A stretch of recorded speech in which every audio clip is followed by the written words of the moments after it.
भारत और फ्रांस के बीच जो राफेल फाइटर जेट की बड़ी डील चल रही है वो फिलहाल अटकती हुई नजर आ रही है और इसके पीछे सबसे बड़ा कारण रूस का फैक्टर माना जा रहा है। मामला सीधा सा है लेकिन इसके अंदर इंटरनेशनल पॉलिटिक्स, टेक्नोलॉजी और भरोसे का पूरा खेल चल रहा है। सबसे पहले समझ लो कि भारत को इस समय फाइटर जेट्स की भारी कमी झेलनी पड़ रही है। एयरफोर्स के पास जितने स्क्वाड्रन होने चाहिए वो पूरे नहीं है और ऊपर से तेजस MK-1A की डिलीवरी भी टाइम पर नहीं हो पाई है। इसी वजह से भारत को जल्दी से नए फाइटर जेट्स चाहिए ताकि अपनी एयर पावर मजबूत कर सके। अब भारत के पास सबसे आसान और लॉजिकल ऑप्शन राफेल ही बनता है क्योंकि ये पहले से एयरफोर्स में इस्तेमाल हो रहा है और नेवी के लिए भी ऑर्डर दिया जा चुका है। मतलब ट्रेनिंग, मेंटेनेंस और ऑपरेशन सब पहले से सेट है, इसलिए नए जेट्स को जोड़ना आसान रहेगा। नई डील के तहत प्लान ये है कि कुछ जेट्स सीधे फ्रांस से बनकर आएंगे और बाकी भारत में ही बनाए जाएंगे। शुरुआत में लोकल मैन्युफैक्चरिंग कम रहेगी लेकिन धीरे धीरे इसे बढ़ाकर आधे से ज्यादा कर दिया जाएगा। ये डील करीब 3.25 लाख करोड़ रुपए की हो सकती है, यानी बहुत बड़ी डील है। लेकिन असली पेंच यहीं से शुरू होता है। भारत सिर्फ जेट खरीदना नहीं चाहता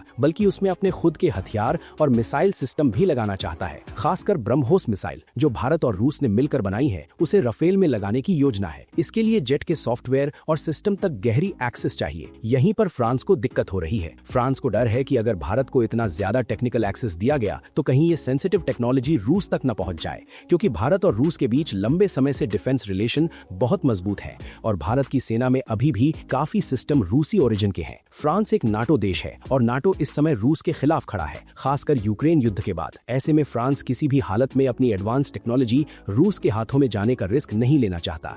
यही वजह है कि वो सॉफ्टवेयर एक्सेस और डेटा शेयरिंग को लेकर काफी सतर्क है। दूसरी तरफ भारत की अपनी मजबूरी है। भारत अपनी डिफेंस स्ट्रैटेजी में पूरी तरह किसी एक देश पर निर्भर नहीं रहना चाहता। वो चाहता है कि वो अपने हथियार खुद भी डेवलप करे और अलग अलग देशों से टेक्नोलॉजी लेकर उसे अपने हिसाब से इस्तेमाल करे। इसे ही स्ट्रेटेजिक ऑटोनॉमी कहा जाता है। भारत के लिए रूस अभी भी बहुत महत्वपूर्ण है क्योंकि बहुत सारे हथियार और सिस्टम रूसी हैं जिनके लिए स्पेयर पार्ट्स और सपोर्ट चाहिए। साथ ही ब्रह्मोस जैसे जॉइंट प्रोजेक्ट भी हैं जिनको नजरअंदाज नहीं किया जा सकता।